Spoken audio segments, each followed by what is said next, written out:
Welcome to the Pod of Inquiry, pushing the envelope for human understanding and optimization, the podcast for podiatrists. The Pod of Inquiry is designed to empower you with knowledge. What happens from there is up to you.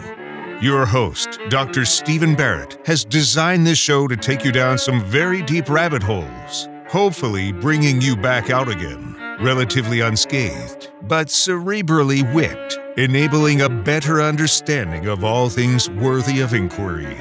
If you have more questions after the show, then that is good. The new discovery today many times was the new discovery 50 years ago, only to be suppressed or plainly ignored. Medicine and surgery can sometimes take a long while to get their paradigm shifted. We hope to have a lot of fun on this show and maybe destroy some ridiculous dogma along the journey. Thanks for joining the show today. Let's start spelunking.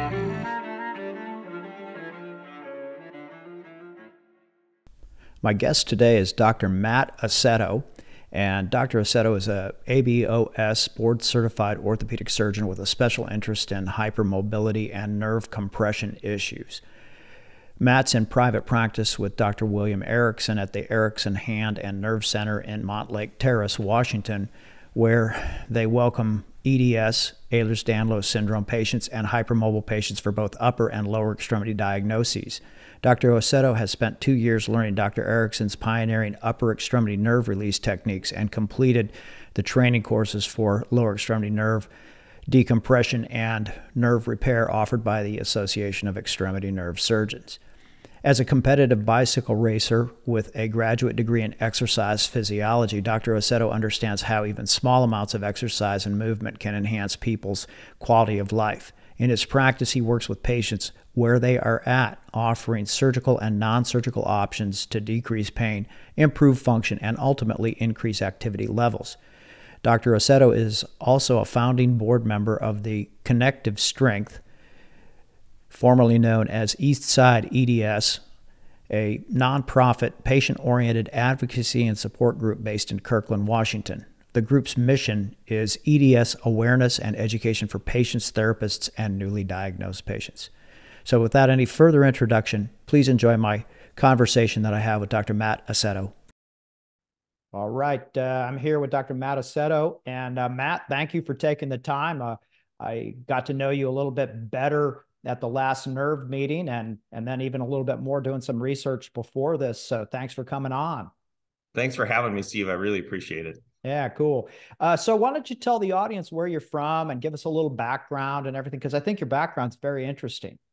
Sure. I grew up in North Dakota and went to school at University of North Dakota for medical school, and my undergrad was at North Dakota State. So I wasn't born there, but certainly grew up there. And I grew up playing hockey, and that was a big part of my my childhood. And then I ended up going to University of Texas for an exercise phys degree, and then went to do my residency in orthopedics at Texas Tech in Lubbock. And then after that, I went to work in the Seattle area with Dr. Bruce Rolfe, and I had a practice called the Knee, Foot, Ankle Center, and it was the two of us, and we pretty much did a little of everything. But the knee, foot, ankle was sort of our competitive advantage, our way into the market to kind of differentiate ourselves. And it was a good little practice. We worked for about 8 years, and then we sold and joined a hospital for 5, and then Bruce retired from that, and I went and joined Dr. William Erickson at the Erickson Hand and Nerve Center. And he introduced me to a population of patients called EDS, or Ehlers-Danlos, and they're a hypermobile patient population. And he also basically gave me well, actually it's ongoing, 2.5-year fellowship in hand and nerve and other things. So I've been really appreciative of his mentorship over the last couple of years. Now, before you got together with Dr. Erickson, you weren't focused that much in peripheral nerve, were you? Or what? Not so much. I mean, I was doing, I did general ortho coming out of residency, and in ortho you're trained in everything. You're trained in foot and ankle, you're trained in hand, spine, even. And the first thing most docs do when they get out is they focus down into a very small area. I like to joke that people will focus on doing left shoulders only, or Right. only seeing right knees or something like that. And it's not far off, but it seems like there's a lot of super specialization going on. And I just kept doing everything. I was, probably one of the last few that still did foot and ankle throughout their career, and then still did some hands. So my nerve work consisted of mostly, carpal tunnels, the odd Morton's neuroma, maybe a cubital tunnel at the elbow or something like that. And that was pretty much what I did. I did have an introduction to nerve compression. I had a patient who she had an ATV rollover, and she ended up having her fibula plated, and it was a fairly high break. I think it was probably a syndesmosis, came out the medial side. And so she had a fairly high break, and she had horrible pain. And she came to see me. Someone else did the surgery out of state because she was on vacation. And, we looked at it, the bone had healed, her syndesmosis actually looked, really good for what those can be. And, she had tenderness right just above her incision anteriorly. And I said, gosh, we could take the plate out, but this seems like something else. She's had this one little hot spot, and she's like, it feels like a nerve, feels like something stuck. And I was like, all right, I'll go take a look. And so I took the plate out, and while I said, I'll go look around. I looked around, and, I just was looking. I had no formal training in this, but, managed to find, one of the branches of her superficial fibula or perineal or whatever you want to call it these days. And, I just decompressed. I, cut the scar tissue away and left it alone. And she came back and was like, when can I go buy ATVs again? And, my pain's gone. And so, I thought, wow, this is that, I want a whole clinic full of these patients. This is great. That's an amazing story, because one of the things that I discovered a long time ago is that, for example, when I was in practice in the Phoenix area, there were a ton of total knees done out there. Yes. And these folks would come in and they would, it's like, I just can't move the knee. It's not got a great range of motion. And, their x-rays were perfect. There was no misalignment. The orthopedic surgery was very, very successful, but their nerve, their common fibular or common perineal, just got tweaked a little bit, and a couple of tenths of a cc of lidocaine, all of a sudden their range of motion went to full normal. Right. And it was like, wow, so it's kind of interesting that the way we're trained in different specialties a lot of times precludes us from looking over in the other part of the room to find out what's really going on here, because we're so channeled. And it doesn't take very many experiences like that to kind of get your interest peaked. Yeah, absolutely. Yeah, we were trained, I used to do total knee replacements, and we were trained if you had a valgus knee, if someone was knock-kneed and you corrected that, you could put a big stretch on the perineal nerve or the common fibular. And the book answer back then was, bend the knee, take some of the tension off it, and you slowly straighten it over time, and hopefully it got better. And that was the solution. And I think we have better options today with decompression for sure. And I think that the awareness is really the key. Yes. Once you're aware of something, you can make that diagnosis. But absolutely. If you're not aware of it, right. So no, that's real interesting. And then, so, I mean, obviously with carpal tunnel, that's probably the most common nerve entrapment. I believe it is. And certainly that's what everyone's aware of, even the lay public's certainly aware of that. Now that's kind of a segue for me to ask you about some of the occult nerve entrapments or entrapped nerves that are just under the radar. Sure. Why? And some of this, your partner, Dr. Erickson, has talked a lot about, this. And so I think, can you explain why some of the carpal tunnel surgeries fail? Sure. So the nerve for the carpal tunnel, which is basically entrapment of the median nerve right here at the wrist, that nerve obviously goes more proximally. So it goes up towards the elbow, and just above and just below the elbow, there's basically bottlenecks or tight spots that most people tolerate pretty well, unless you have some other, think of it like insult or hits to the nerve, whether that nerve is soft because you have, a connective tissue disorder, whether you have, diabetes and your nerve is swollen, or you have, or you have an injury or a repetitive use or something like that. So you're compressing the nerve up higher, but you can get symptoms down near the wrist. And sometimes those are misinterpreted or they even overlap. You can certainly have compression at the carpal tunnel and compression up, above and below the elbow of the same nerve. And sometimes decompressing the nerve at doing a carpal tunnel release will alleviate enough of your symptoms along that entire nerve that you don't really care anymore that you have or don't realize that you have compression just above below the elbow. So I guess the take home point is that a lot of times when maybe just the focal area of the carpal tunnel is looked at, they have a positive provocation sign. Maybe they come in with the abnormal electrodiagnostic findings and whatnot. People don't often think, oh, well, maybe this nerve can be entrapped a little higher up. Right. Now we experience the same phenomena with the tibial nerve in the lower extremity. And if you think about it and you go back and look at some of the literature as far as soleal sling entrapment that Eric Williams did, published around 2009, I believe it was, there were some examples in the literature prior to that, maybe mid 90s, that type of thing. But that really wasn't even in anybody's top of mind that we're dealing with peripheral nerve until all of a sudden you do this tarsal tunnel and these people still are having pain. And it's like, whoa, wait a second, and it could have a number of different ways that it's, clinically illustrated.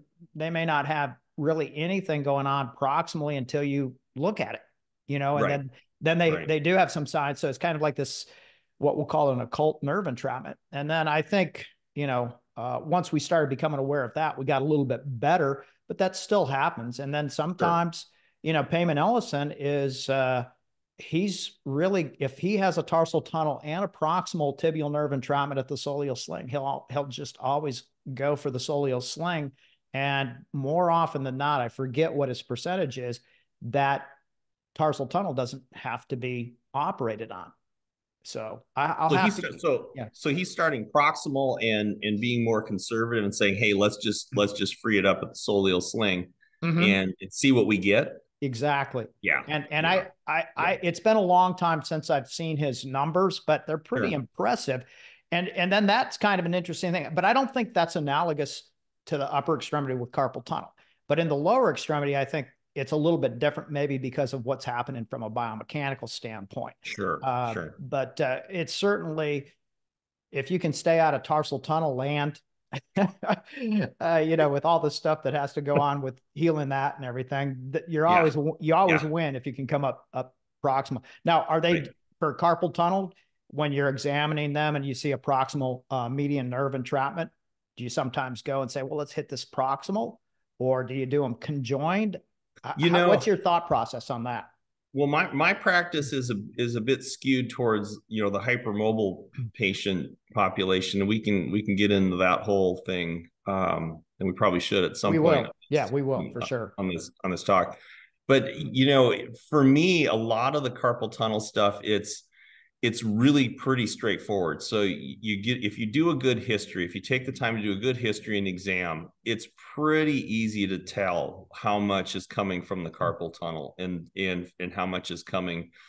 Well, I shouldn't say easy, but then you have to also consider the more proximal. A lot of what we do in our population is we do the more proximal releases, and we don't end up doing that many carpal tunnel. You'd think at a nerve center we'd be doing 50% of our work would be carpal tunnel, and it's just not. But that's just, I think a lot of that's the nature of our sort of practice niche, and it just seems like we're not doing that many.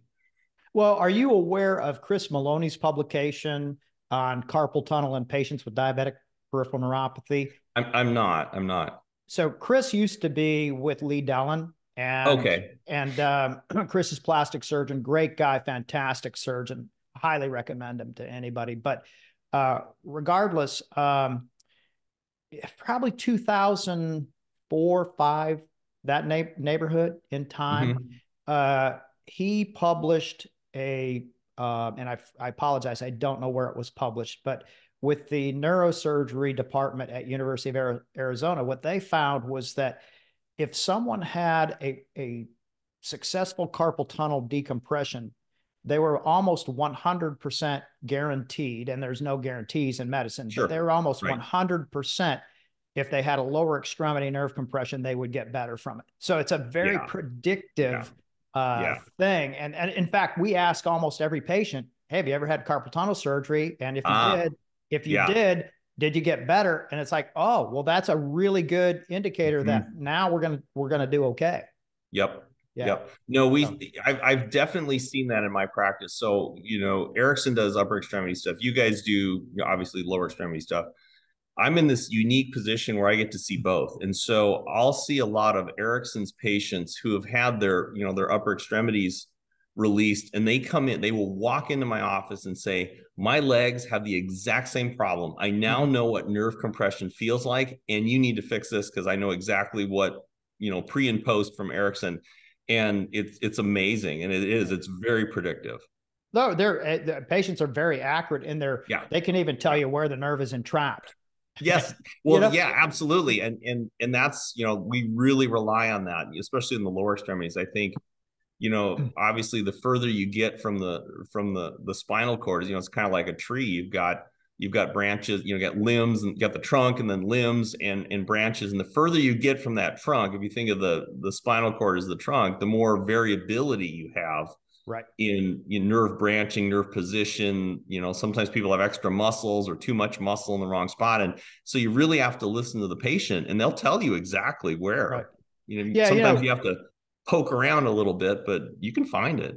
I remember when we were doing a lot of cadaver labs with Lee, and one of the keys were, how do you teach folks where to go look for some of these different landmarks? And the superficial fibular nerve, as you know, high degree of variability, right? Absolutely. And, standard, they say, well, it's 12 to 16 centimeters proximal to the lateral malleolus, and yada, yada. And so then what we started looking at is we would palpate with just gentle palpation down where the course of the nerve was. And we would tell the patient, now tell us where it's the most tender. And then we would mark an X on that spot. And after about 30 of those cases where that entrapment was found within a centimeter from where they hit that X, they're so accurate. I wanted to do a study with a little methylene blue to prove the accuracy of the patients, because I mean, you could put a half a cc into, or not even a half a cc, like a tenth of a cc of methylene blue where they mark their spot, and then see how close that is to the entrapment, because they're really accurate. They can tell you where that nerve is pinched most. Yes, they definitely can. They definitely can. That'd be a good study to do, I don't think the IRB would be hard to get on that. I think, I don't think so. I mean, they're having surgery anyway. I think, injections are pretty benign.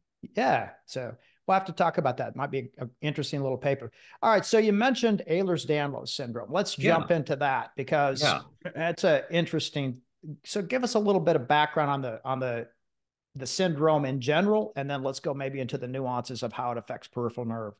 Sure. So, Ehlers-Danlos, or as we say, EDS, is a hypermobility / connective tissue disorder that has, multiple genetic variants in it. And, even the most common one, hypermobile EDS, there is no known genetic. I mean, it's certainly a genetic disease, but we don't know the marker yet.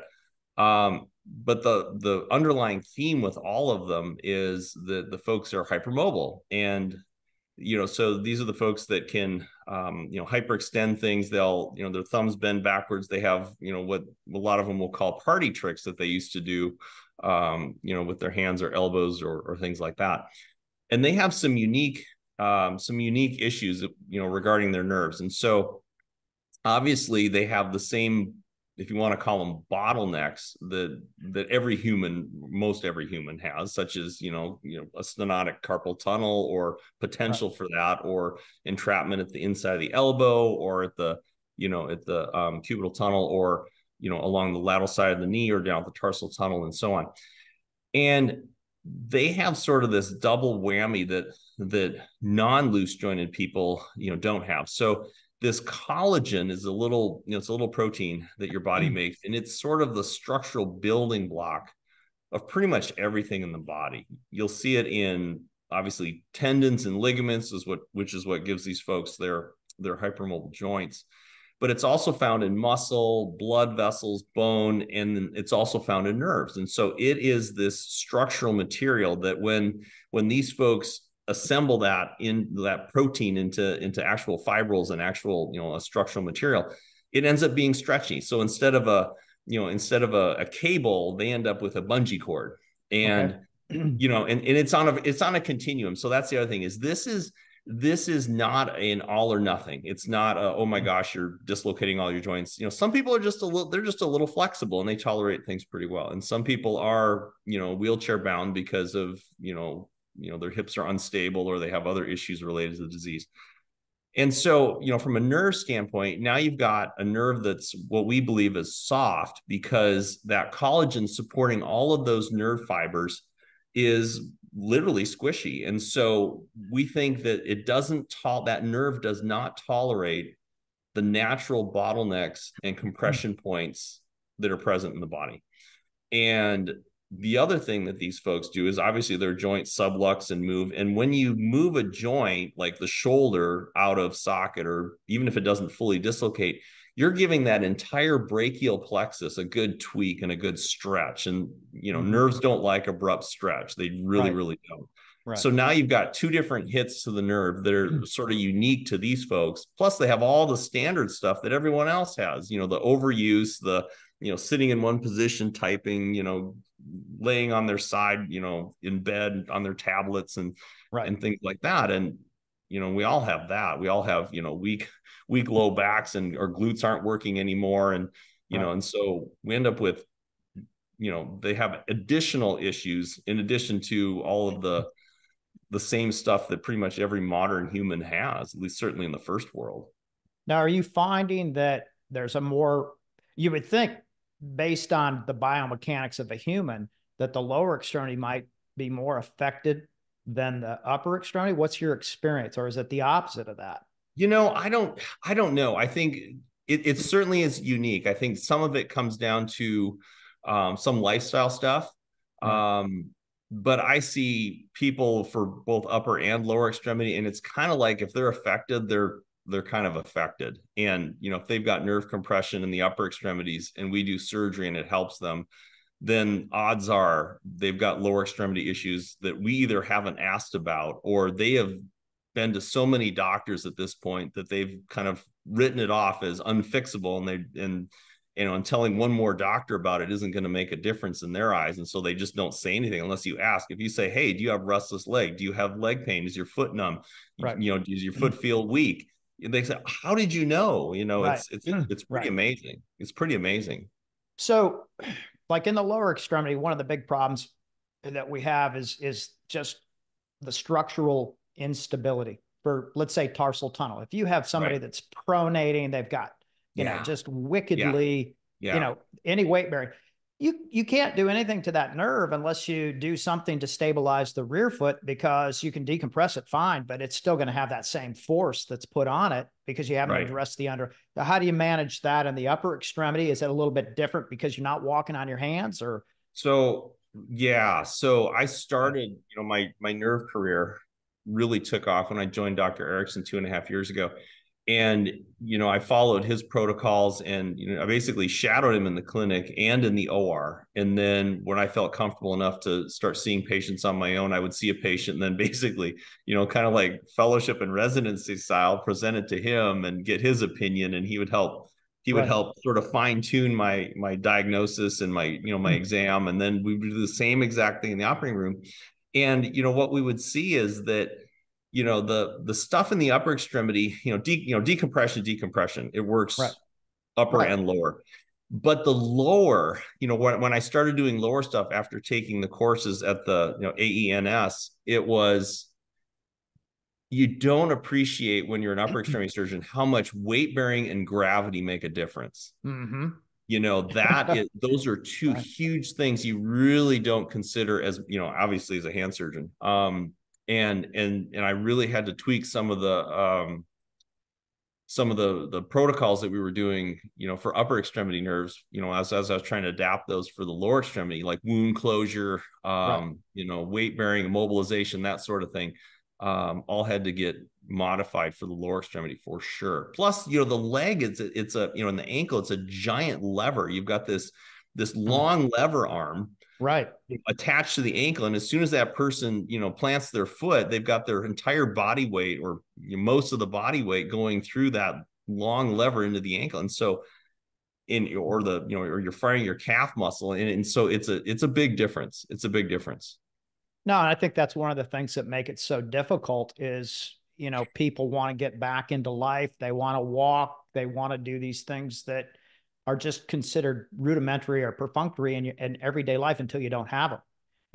When you develop that pain, and then all of a sudden you're limping and all this other stuff, you finally get an appreciation of the miraculousness of the lower extremity and what it goes through. But right. I used to practice with a lot of hand surgeons, and we would always, try to bust each other's stones. And I would always say, basically the hand is just a poorly differentiated foot. Yep. And you guys have so much easy, because nobody's trying to walk on their hands unless you're working at Barnum and Bailey, Yeah. Yeah. So, no, it's true. Yeah, I agree. I hate to say it, but I would agree. It is. I say that with a lot of jest and a tremendous amount of respect, because I really probably, if truth were told, I probably learned more surgery from hand surgeons than I ever learned from foot surgeons, just tissue handling and that type of thing. Yeah. And now a message from our sponsor. Well, folks, if you're over 40 and you're not using a supplement to augment nitric oxide production, you should really rethink that. This molecule is absolutely imperative to health, not to mention the cardioprotection. Nitric oxide is a physiological molecule that does so many things for your health. I never miss a day of nitric oxide supplementation. That's how important it is. Long overdue, there is now a nitric oxide replenishment formula without the fear of oxalates. Approved Medical Solutions does not use beets, spinach, or arginine. Approved Medical Solutions is proud to offer our audience their oxalate-free nitric oxide formula. If you are not a healthcare provider, you can still get started by going to approvedmedicalsolutions.com and use the code SBarrett at checkout, and you will receive a 10% medical discount savings. For licensed practitioners, just go to approvedmedicalsolutions.com and register. They have unique bundles for all of the full-fledged spelunkers of the Pod of Inquiry.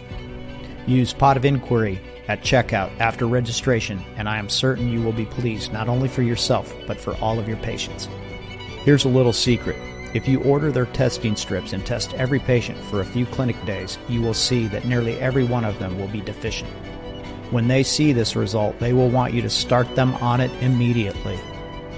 Now, thanks to Approved Medical Solutions, you can give them the best care without the worry of oxalates. Thanks for watching. You can start today. Very interesting. So I guess I'm going to go back to my question again. Is there any predominant upper extremity, lower extremity nerve entrapment that is more common in Ehlers-Danlos, or they're just susceptible to them all? They're susceptible to them all. And these folks are unique. They're not you have to deal with them each as an individual, because they're all going to have a different presentation of their disease. They're going to all have different sort of this spectrum of comorbidities, which we can get into or not. It's, there's a lot. And they're all different. Some don't have any issues with the ulnar nerve, and some have, quite a bit. It seems like most of them do have median nerve and radial nerve in the, right, in and about the elbow area.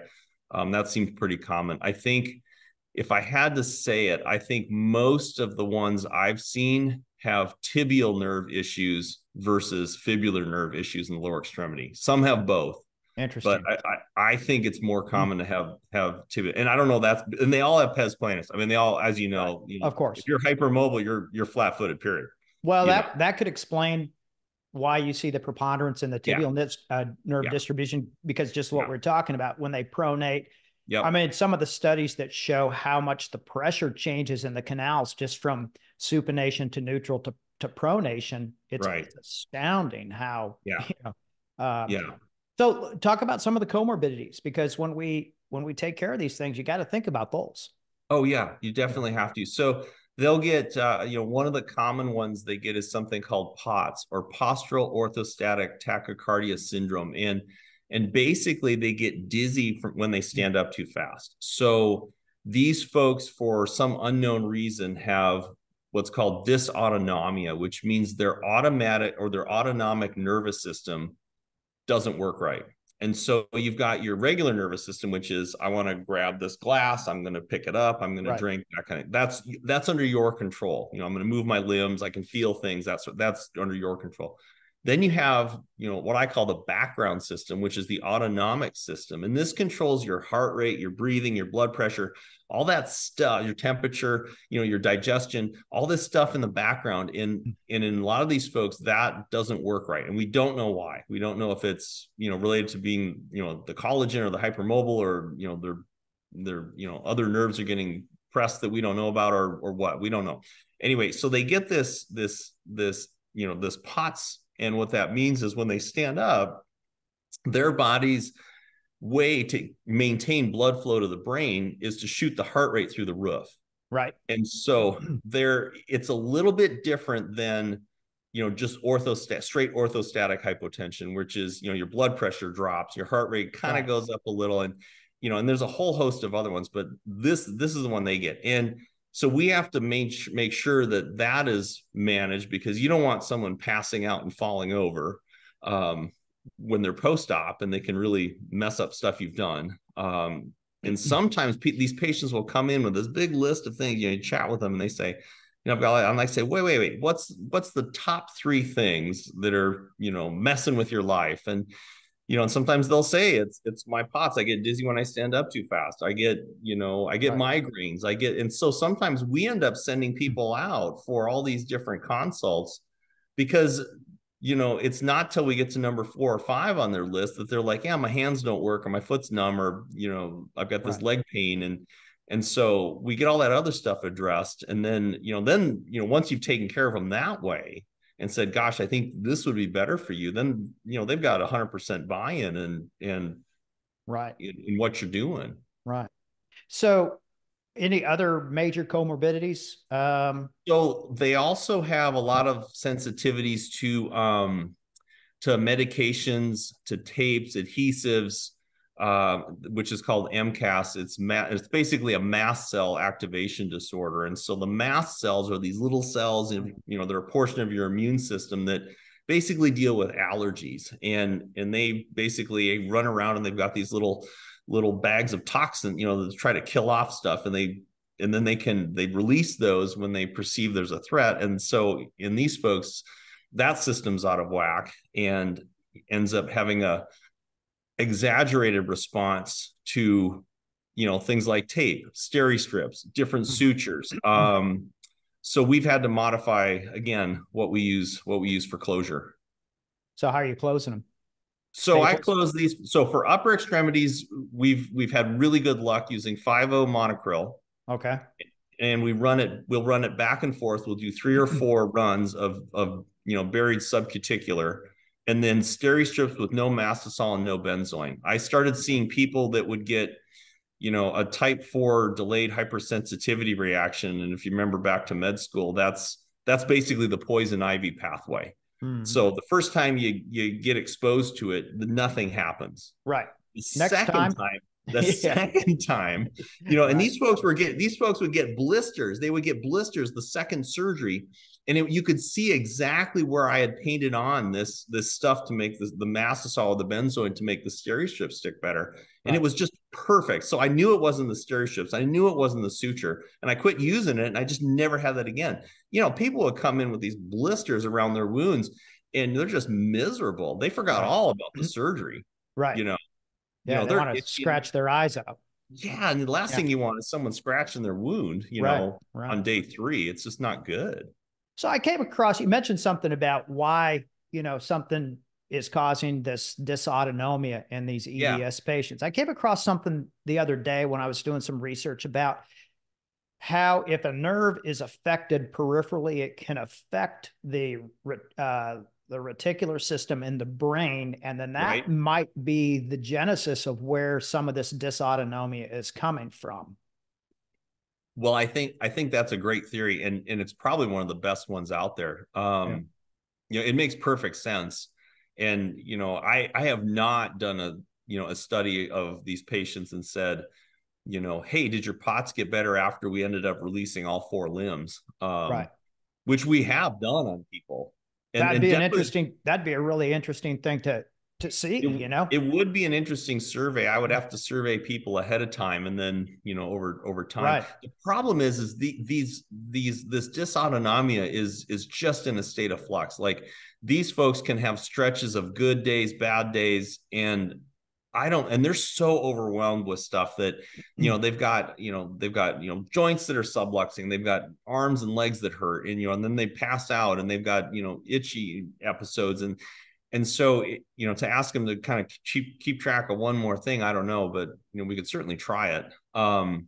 But they'll have episodes where some one thing or another is better, like their POTS gets better, or they'll have a stretch where the migraines are worse. Yeah. But so it's all over the place, and they have a lot on their plate, and then on top of that, they've got all the regular life stuff. They got to deal with traffic and kids, and Right. if they're working, they've got to obviously deal with that. So it's a lot. And I imagine there's a subset that will come into y'all that have never even been diagnosed. Absolutely. So when my office staff, they're great. So when they get on the phone with someone, they're at this point, they're pretty good about saying, I think you might have this. They don't necessarily tell the patient that, but they'll book the patient for an hour, knowing that I'm going to get in there and I'm going to say, they're going to say, gosh, my arm's killing me. And I say, oh, you got this nerve entrapment thing. I'm like, how loose joint? We do the test to see how loose they are. I said, does anyone else in your family have? Oh yeah, we're all like that. We can all do that. And I'm like, Right. oh, okay. Right. And and then you say, you get dizzy if you stand up too fast. How did you know? Do you get migraines? It's just like you tick off this list, and then they start crying in your office because no one has ever believed them, let alone out of the blue asked them about this stuff. And I said, here you should probably look into this Ehlers-Danlos thing. And I'm on the board for a local support group called Connective Strength. It's an EDS support group run by 3 patients, and then there's a hand therapist, and then myself on the board. And so our big push is to do education for patients, for PTs, for docs. We go do presentations. We're going to start doing videos and stuff, and then even this. And then we also do supports. We have support groups. We have speakers come in, and it's really good for a patient who you can't just tell them, hey, you have this, go Google it and good luck. Right. So we try to provide some support that way. Now, I think I could offer you a practice management enhancement. So you should get a dark room with kind of some very nice lighting, and then like some fancy robe and a hat and a crystal ball, and you could sit there and go, now, do you have migraine? I think you're going to have migraines right. and after you ask for 3 or 4, I can do the yeah, exactly. Right. Isn't that what Johnny Carson used to do that? Yeah, exactly. Man, they would go, oh, no, I saw a great doctor and a clairvoyant. He was awesome. Right. Yeah. Yeah, exactly. You read my palm. He read my arm, Yeah, exactly. Well, instead of a palm reader, you're an arm reader. Yeah, exactly. So let me ask you a question about, if you look in the literature, you'll see that some of the Ehlers-Danlos patients, or at least it's alleged that they may not heal as quickly post-operatively, or they may heal with maybe not necessarily a keloid, but a hypertrophic scar. Have you seen that? Yep, okay. Absolutely. Okay. So yeah, to get back to wound closure, so we'll do running 5-0 monocryl. And even, so if we keep the incisions below a couple centimeters, then they tend to not widen. Okay. They do a lot better. And if you put Vicryl in, something that's thick, that lasts a long time, they're going to have a reaction to it. That's when they tend to head down that keloid path. If you put something in that's thin, or just use steri-strips, what'll happen is that wound will spread, and you'll end up with that really thin, they call it cigarette paper skin, right, with a wide scar that's flat, but it's wide. So we do 5-0 running monocryl. We do 3 or 4 or 5 passes, and it's all buried and nothing to take out. And then we do steri-strips on top with, again, no mastosol or benzoin. Right. With the lower extremities, that doesn't work. So that is not enough because the monocryl loses, I think it's something like 60 to 80% of its strength by 2 weeks. Right. And that's just not enough. So I'll add a deeper layer of PDS, Okay. 5-O PDS, either Right. running or interrupted, it depends. And that so far has seemed to be pretty good. I also tell people, at first I was like, all right, you got to move things, but we want your weight off it, because I was having the wound at the tarsal tunnel open, and I was doing a 2 incision, leaving a skin bridge, but I was having them just start to gap a little bit. The PDS helped. Getting people's weight off it helped. And so I thought, oh, I'll use a knee scooter. I'll have people on knee scooters, to long distance. Well, then they were popping the soleal sling wound open. Ah, okay. And this is nothing that needed, revision. We didn't need to go back to the OR. We didn't even need to do antibiotics. It's just, local wound care. They're gapping a little bit. Right. But it's still style a pain. points. Yeah. It's style points. It doesn't look good. Right. So adding the deeper layer of PDS seemed to help. Now, when I do a big rebuild, like of a shoulder where it's a 6-8 centimeter incision, or a knee where I'm opening up the lateral side and I'm rebuilding 4 ligaments, those I'll do the deep PDS, probably something higher, more like a 4 or a 3-0. But then I will just do old fashioned nylon, just interrupted nylon on the skin. And I tell them, look, you're bending your knee. You're supposed to, you're moving your shoulder. You're supposed to, but the only way to keep this closed is to leave that nylon in until you're begging to have it out, meaning it's getting itchy. Right. It's going to not be pretty. And most of them don't care one bit. They're like, if my shoulder or knee is stable, I don't care what it looks like. Right. So far that has worked well for the longer incision. If we can keep them shorter, if we can keep the incision shorter, then the monocryl PDS for the lower extremity works pretty well. Right. I kind of like staples in the lower extremity, where I can get away with it for a couple reasons. One, I think it gives them a little bit of biofeedback if they're putting too much weight on it. And it's like, that will keep them compliant. And then, they just seem to be less ischemogenic than a tight suture. One of the things, I don't know if you've looked into any of Bill Lear's stuff with Suture Guard. He's a Mohs surgeon down in actually Portland, not far from you, but he's developed this really nice system called Suture Guard. And it's this ability to use your regular suturing with his, and it showed that, I mean, he's got the studies where it's just radically diminishes the tension on these wounds. Might be something to consider. There's some that have to have an adhesive, but there's others that don't have an adhesive. And so it might be something to look at. I think it's got a lot of merit. So the problem with the EDS folks is if you put something in that lasts a long time, they start to have a reaction to it, and then you get this hypertrophic scar.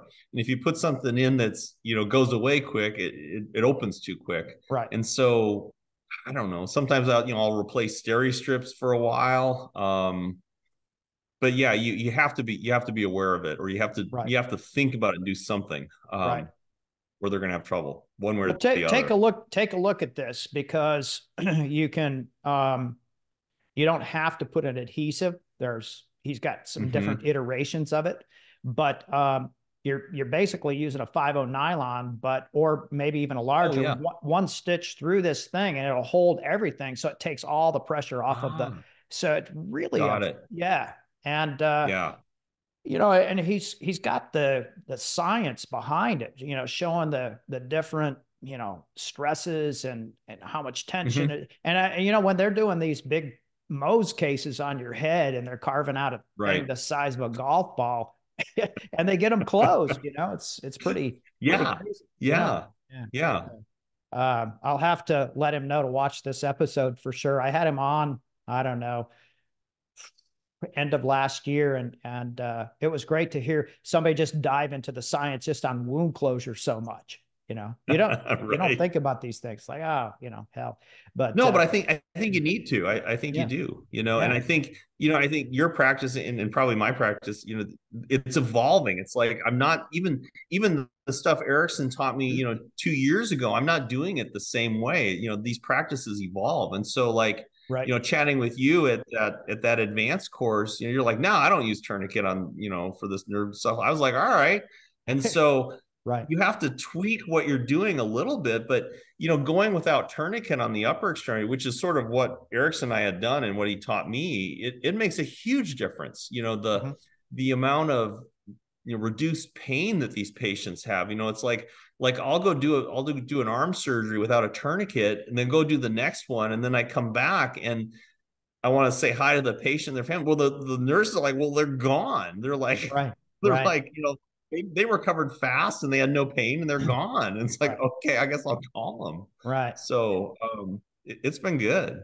Well, that's great. No, that's the great thing about the collegiality, where you have these these symposium formats, Yes. where you get this tremendous amount of experience in one room, and you can Right. bounce it off of each other, and primarily it's colleagues that you trust. And Yes. so Exactly. it's one thing to have somebody say to you blah blah blah, but then if you know that person really well, Mhm. and they have Yep. credibility, it's like, oh, then it resonates a little bit Yeah. more. And Yeah. that's No, why I love the absolutely. meetings. Yeah, no, it's great. Yeah. Yeah. So Absolutely. go ahead. You were gonna say. I think I learn more at those meetings in the hallways than I do in the lectures. Yeah, it's hard to get the CME to approve the hallway talk, though. Right. I've Well, always. that's where you learn. That's where you learn everybody's little secrets. It's like, I've got this, Yeah. this secret thing I'm doing. And, and if you're in the podiatry world, it's like you may not know what the ortho hand guys are doing, Right. or you may not know. And then like an example of that is, so, the OBGYNs have known about this injectable medication. It's topical too, called tranexamic acid. And so it's generic. Nobody makes any money off it. It's, I think it costs our hospital like $14 a dose. It's just, it's cheap. But what it does is it stabilizes blood clots. So your bleeding goes down dramatically, especially on things like cut bone, smaller vessels, skin vessels, little stuff you might ding as you're going down doing your dissections. Now, if it has a lumen you can see, like with your loops, it's not going to help you. Right. You got to figure that out. But the OBs have known about this for decades, and they would give it because, when you've got, postpartum bleeding and other things, that's just, Right. There's nothing to you've just got to get it stopped. They would give this, and what it does, it stabilizes blood clots.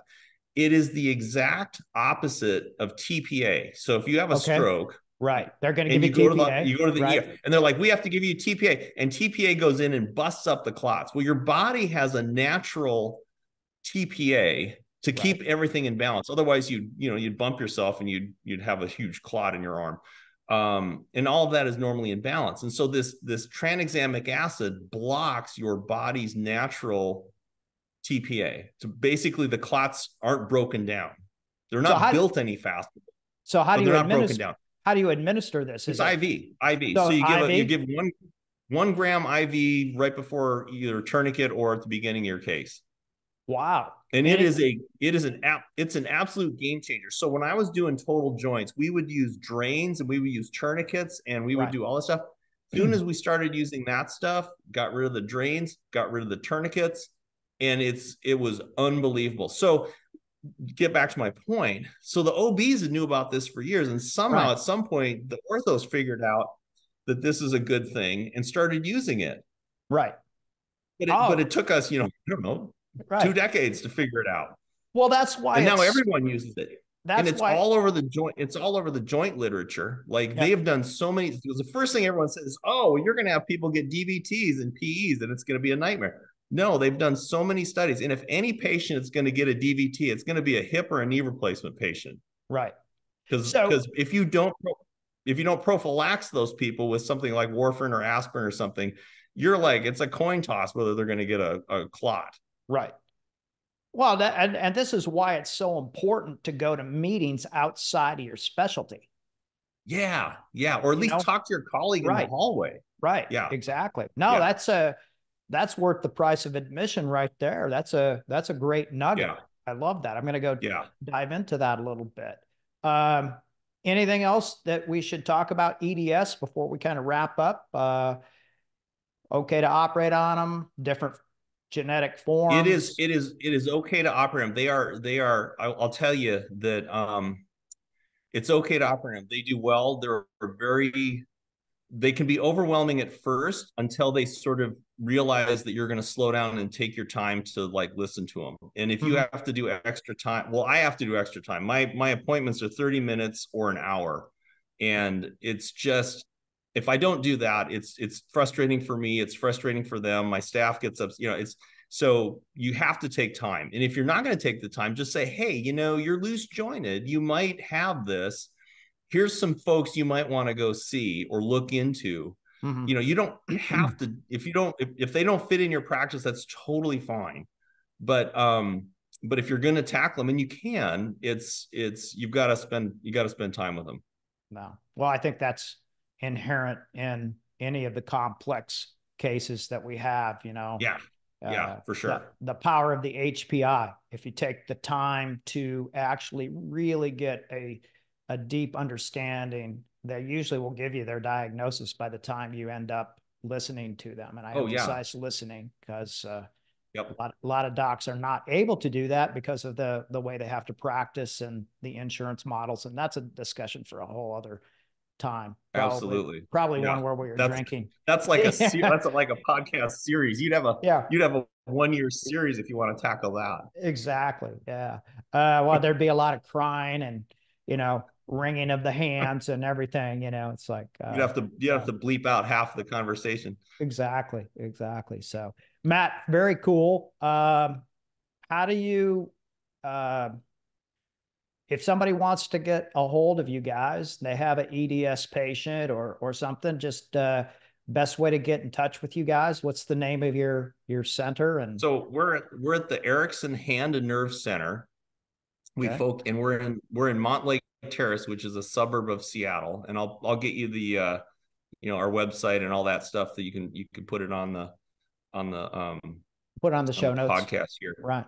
Yeah, exactly. And we're happy to see these folks. We have people come in from all over. We've got people from, obviously Oregon, because they're our neighbors. A lot of people from SoCal, New York. We've even had people from Canada, and we had a few from Italy, of all places, come over, and they'll fly in, and we'll do our eval. Usually we do a Zoom ahead of time for someone like that. And then, but we're happy to see folks, from outside the area. Definitely. Very cool. And we do hand and upper extremity, for the EDS and for, pretty much anybody. And then lower extremity nerve stuff. I still do some, instability work for shoulder and knee. I'm starting to phase that out as I get more into the nerve stuff. It's just like, you can only focus on so much at once. Right. And that's kind of the direction. There's such a demand. Well, it's demand, and it's so rewarding, and it's just like, wow, it's like these folks do great. They really do great. Fantastic. Matt, thank you so much for taking the time to come on. I always learn something. Now you messed me up with this new drug that I have to use to avoid the bleeding issue. But that's great. I think you'll be pleasantly surprised. I don't know if you're still doing fusions or anything like that, but if you're touching the bone at all, man, this stuff is like unbelievable. All right. I try not to touch the bone unless it's stretching a nerve. But all right. Well, great. Thanks so much. And tell your colleague, Dr. Thanks a lot, Steve. I really appreciate it. All right. You bet. Before we continue with this great discussion, I just want to take a quick break to acknowledge this week's sponsor. This episode is sponsored by Savant Cellars, providers of boutique Tier 1 Reds at a Tier 2 price point. Let's imagine you are spelunking in a cave out in Napa Valley, and you come across some of the juice from Savant Cellars. You may just never want to come out until it's gone. Savant Cellars sources all of their fruit from the really big-name boutique vineyards. That's right, where the elites get their fruit. If we put a vineyard designation on our bottles, we would be contractually forced to sell our wines at 3 to 4 times our current pricing. Yes, full disclosure, I am one of the 3 principals, and I'm very proud of our wines. Savant Cellars is the genius of wine. Simply great wines, vintage after vintage, crafted in a Bordeaux style so you can lay them down for years or drink them now. They simply just get better. Use the code SPELUNK15 to get a 15% discount at savantsellers.com. That is CEVANT sellers.com. Spelunk 15. We hope you all enjoyed today's show and got some truly empowering knowledge out of it. You can always follow up on anything we talked about in the show notes, found at our website, potofinquiry.com. If this incredible and educational conversation has tickled just a little bit of your cortex, please leave us a review and spread the message to your friends and colleagues. Let's keep spelunking. This podcast is designed for informational purposes only and does not constitute any medical or surgical consulting advice or imply a development of any physician-patient relationship. The opinions of guests who are featured on the show are not necessarily the opinions of Dr. Barrett or the production team. This podcast is owned solely by Barrett Medical and Surgical Media, LLC. While the show is highly oriented for physicians and healthcare providers, anyone interested in the improvement of human performance and understanding will find this a welcome goblet to sip from, or guzzle. However, no representation or warranties are made in any way whatsoever on this podcast for any products, techniques, or other things discussed. Invited guests are not vetted by the Pod of Inquiry for their qualifications and may have a direct or indirect financial interest in what they present and discuss on the show. The Pod of Inquiry disclaims any responsibility from anything taken from the show and used personally or professionally. It is a responsibility of the listener to perform their own due diligence prior to the implementation of any ideas, products, techniques, or anything talked about on the show.